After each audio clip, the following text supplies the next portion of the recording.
गं गणपते नमः। आप सभी का मेरे चैनल पर बहुत बहुत स्वागत है। इस वीडियो में हम श्रीमद् देवी भागवत के महात्म्य का चतुर्थ अध्याय का रसपान करेंगे। श्रीमद् देवी भागवत के महात्म्य के प्रसंग में रेवती नक्षत्र के पतन और पुनः स्थापन की कथा तथा श्रीमद् देवी भागवत के श्रवण से राजा दुर्दम को मनवंतराधिप पुत्र की प्राप्ति। सूत जी बोले, इस अलौकिक एवं विचित्र कथाओं को सुनकर पुनः सुनने की इच्छा वाले अगस्त जी ने बड़ी विनम्रता पूर्वक भगवान कार्तिकेय से कहा। अगस्त जी बोले, हे देव सेनापते, हे देव, मैंने यह विचित्र कथा सुन ली। अब आप श्रीमद् देवी भागवत का दूसरा महात्म्य मुझे बताइए। कार्तिकेय जी बोले, हे मित्रा वरुण से प्रकट होने वाले मुने, अब आप यह कथा सुने, जिसके एक अंश में भागवत की महिमा कही गई हो, धर्म का विशद वर्णन किया गया हो और गायत्री का प्रसंग आरंभ करके उसकी महिमा दर्शाई गई हो, उसे भागवत के रूप में जाना जाता है। यह पुराण देवी भगवती के महात्म्य से परिपूर्ण होने के कारण देवी भागवत कहा गया है। वे परा भगवती ब्रह्मा, विष्णु और महेश की आराध्या हैं। ऋत्वाग नाम से विख्यात एक महान बुद्धि संपन्न मुनि थे। रेवती नक्षत्र के अंतिम भाग गंडांत योग में उनके यहाँ समयानुसार एक पुत्र उत्पन्न हुआ। उन्होंने उस पुत्र की जात कर्म आदि क्रियाएं तथा चूड़ाकरण एवं उपनयन आदि संस्कार भी विधि पूर्वक संपन्न किए। महात्मा ऋतवाक के यहाँ जब से वह पुत्र उत्पन्न हुआ, उसी समय से वे शोक तथा रोग से ग्रस्त रहने लगे और क्रोध एवं लोभ ने उन्हें घेर लिया। उस बालक की माता भी अनेक रोगों से ग्रसित होकर नित्य शोकाकुल और अति दुखी रहने लगी। मुनि ऋतवाग अत्यंत दुखी और चिंतित होकर सोचने लगे कि ऐसा क्या कारण है कि मेरे यह अत्यंत दुर्मति पुत्र उत्पन्न हुआ है। तरुणावस्था को प्राप्त होने पर उसने किसी मुनि पुत्र की पत्नी का बलपूर्वक हरण कर लिया। वह दुर्बुद्धि अपने माता पिता की शिक्षाओं पर कभी भी ध्यान नहीं देता था।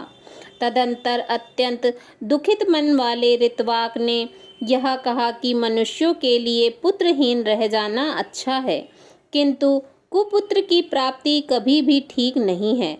कुपुत्र स्वर्ग में गए हुए पितरों को भी नरक में गिरा देता है। वह जब तक जीवित रहता है तब तक माता पिता को केवल कष्ट ही देता रहता है।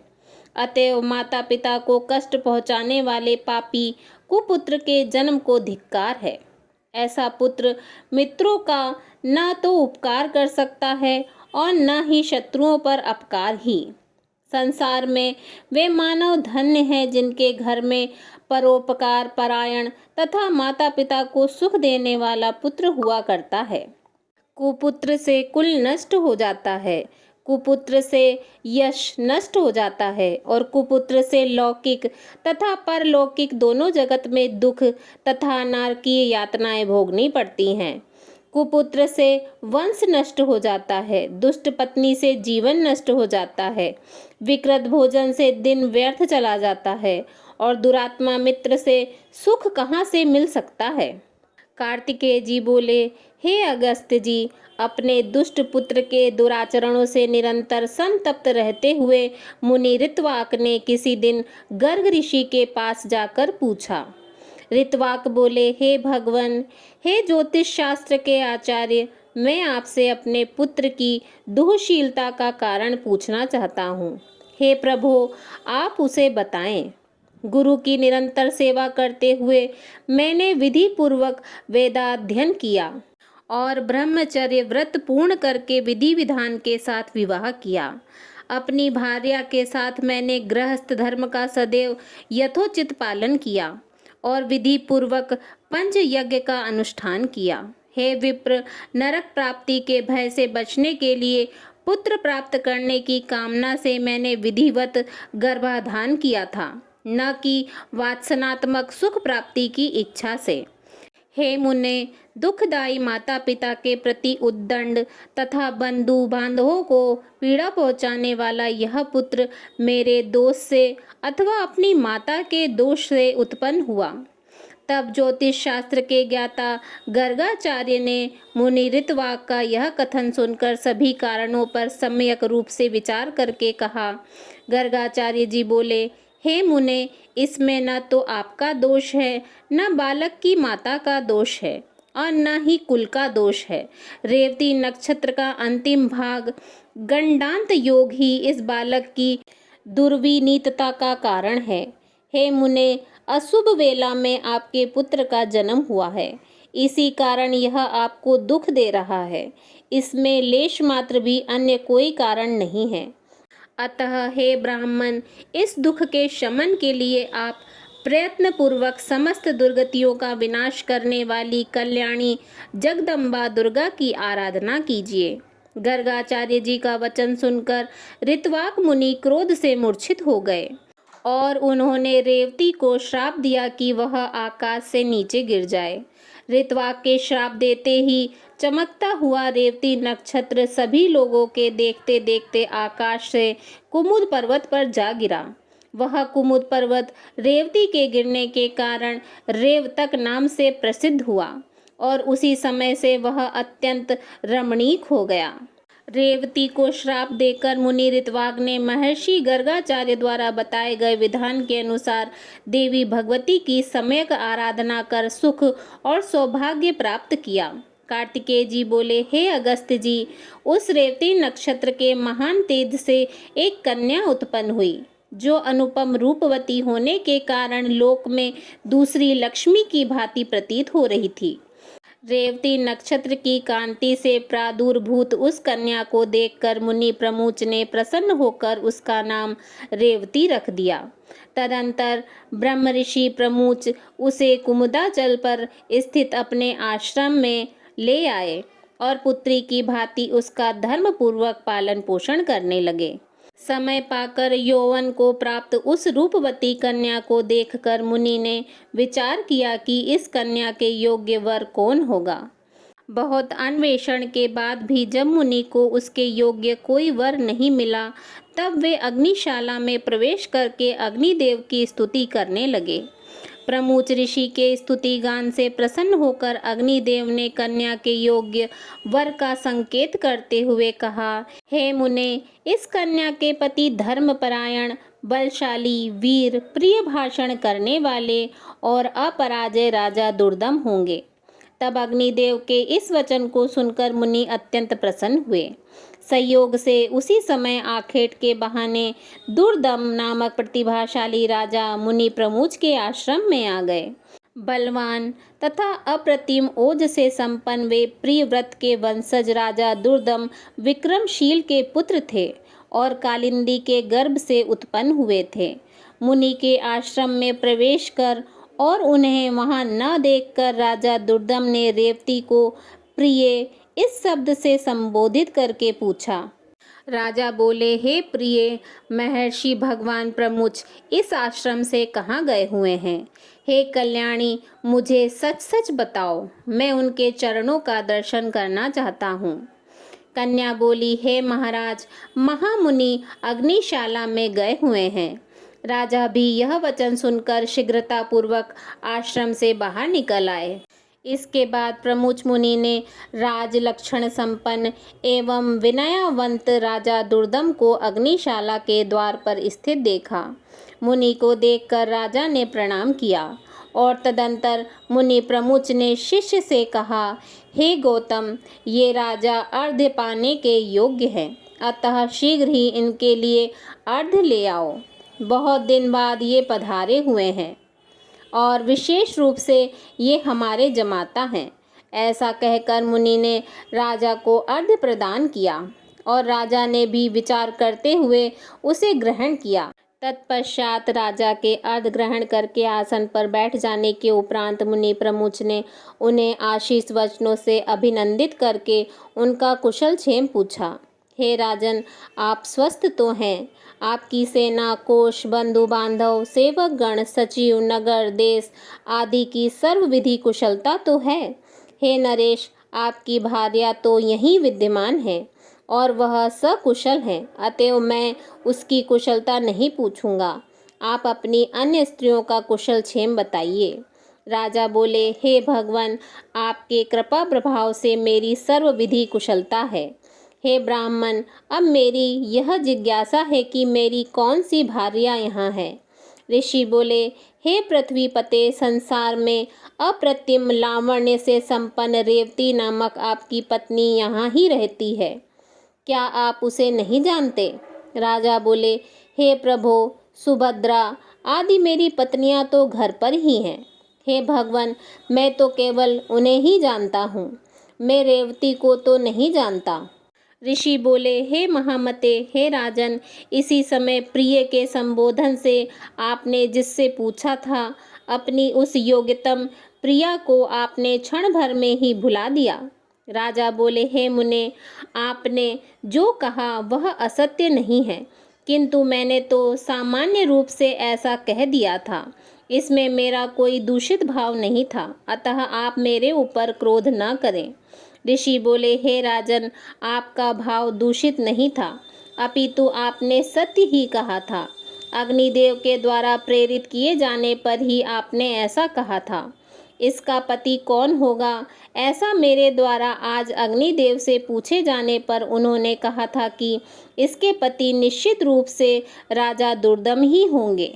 हे महीपते, अतः मेरे द्वारा प्रदत्त इस कन्या को आप स्वीकार कीजिए। आप इसे प्रिय ऐसा संबोधित भी कर चुके हैं, अतएव अब शंका रहित होकर किसी अन्य विचार में न पड़े। मुनि का यह वचन सुनकर राजा दुर्दम चिंतन करते हुए चुप हो गए और मुनि उनके वैवाहिक अनुष्ठान की तैयारी में जुट गए। इसके बाद वैवाहिक कार्य के लिए मुनि को तत्पर देखकर रेवती ने कहा, हे तात, आप मेरा विवाह रेवती नक्षत्र में ही संपन्न कराएं। ऋषि बोले, वत्से, विवाह के योग्य अन्य बहुत से नक्षत्र हैं, रेवती नक्षत्र में विवाह कैसे होगा, क्योंकि रेवती तो आकाश में स्थित ही नहीं। कन्या बोली, रेवती नक्षत्र के अतिरिक्त अन्य कोई भी नक्षत्र मेरे विवाह के लिए उचित नहीं है, अतः मैं प्रार्थना करती हूँ कि आप मेरा विवाह रेवती नक्षत्र में ही करें। ऋषि बोले, पूर्व काल में मुनि ऋत्वाक ने रेवती नक्षत्र को पृथ्वी पर गिरा दिया था। इस प्रकार अन्य नक्षत्र में यदि तुम्हारी श्रद्धा नहीं है, तब तुम्हारा विवाह कैसे होगा? कन्या बोली, तात, क्या केवल एक ऋत्वाक मुनि ने ही तपश्चर्या की है? क्या आपने मन, वचन, कर्म से ऐसी तप साधना नहीं की है?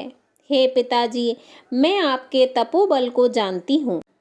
आप जगत की सृष्टि करने में समर्थ हैं, अतः आप अपने तप के प्रभाव से रेवती को पुनः आकाश में स्थापित करके उसी नक्षत्र में मेरा विवाह कीजिए। ऋषि बोले, तुम्हारा कल्याण हो, तुम जैसा मुझसे कह रही हो वैसा ही होगा।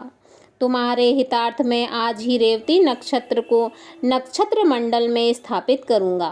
कार्तिकेय जी बोले, हे अगस्त्य जी, ऐसा कहकर मुनि ने अपने तपोबल से शीघ्र ही पूर्व की भांति रेवती नक्षत्र को फिर से नक्षत्र मंडल में स्थापित कर दिया। तदंतर मुनि प्रमुच ने रेवती नक्षत्र में वैवाहिक विधि के अनुसार महात्मा राजा दुर्दम को वह रेवती कन्या सौंप दी। इस प्रकार कन्या का विवाह कर देने के उपरांत मुनि ने राजा से कहा, हे वीर, तुम्हारी क्या अभिलाषा है, मुझे बताओ, मैं उसे पूरी करूँगा। राजा बोले, हे मुने, मैं स्वयंभू मनु के वंश से उत्पन्न हुआ हूँ, अतः मैं यही कामना करता हूँ कि आपकी कृपा से मुझे मनमंत्राधिपति पुत्र की प्राप्ति हो। मुनि बोले, यदि आपकी यह अभिलाषा है तो आप देवी भगवती की आराधना कीजिए। ऐसा करने पर आपका पुत्र मनु अवश्य ही मनमंत्राधिपति होगा।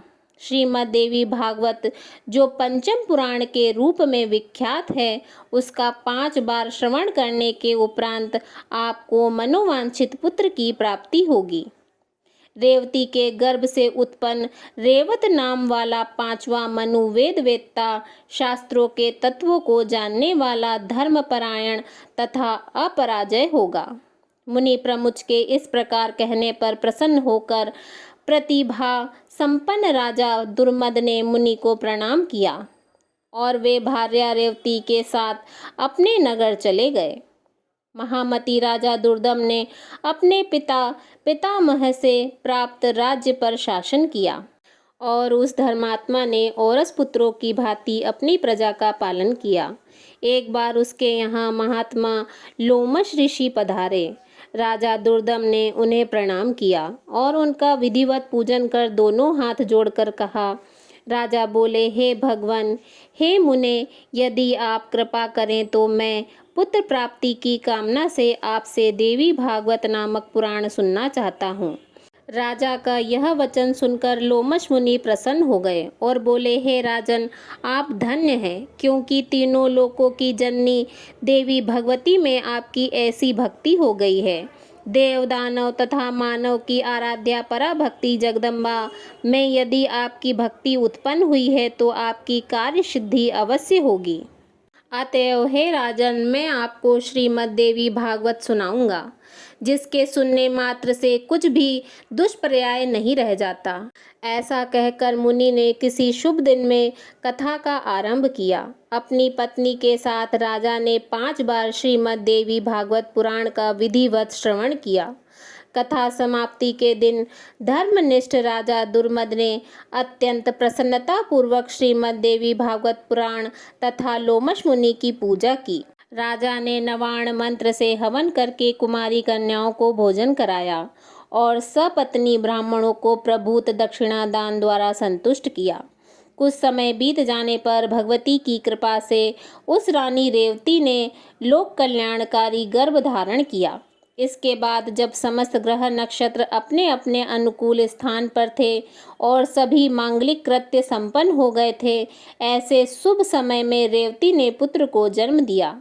पुत्र के जन्म का समाचार सुनकर राजा दुर्दम अत्यंत प्रसन्न हुए और उन्होंने स्नान करके स्वर्ण कलश के जल से पुत्र का जात कर्म आदि संस्कार संपन्न किया। तदंतर राजा ने विधि पूर्वक दान देकर ब्राह्मणों को संतुष्ट किया। समय पर पुत्र का उपनयन संस्कार करके राजा ने अपने पुत्र को अंगों सहित वेदों का अध्ययन कराया। इस प्रकार राजा का वह रेवत नामक तेजस्वी पुत्र समग्र विद्याओं का निधान, धर्मपरायण, अस्त्र विशारदों में श्रेष्ठ, धर्म का वक्ता तथा धर्म का पालन करता हो गया। इसके बाद ब्रह्मा जी ने रेवत को मनु के पद पर नियुक्त किया और वे श्रीमान मनवंतराधिपति के रूप में धर्मपूर्वक पृथ्वी पर शासन करने लगे। इस प्रकार मैंने देवी भगवती के इस प्रभाव का संक्षिप्त रूप में वर्णन किया है।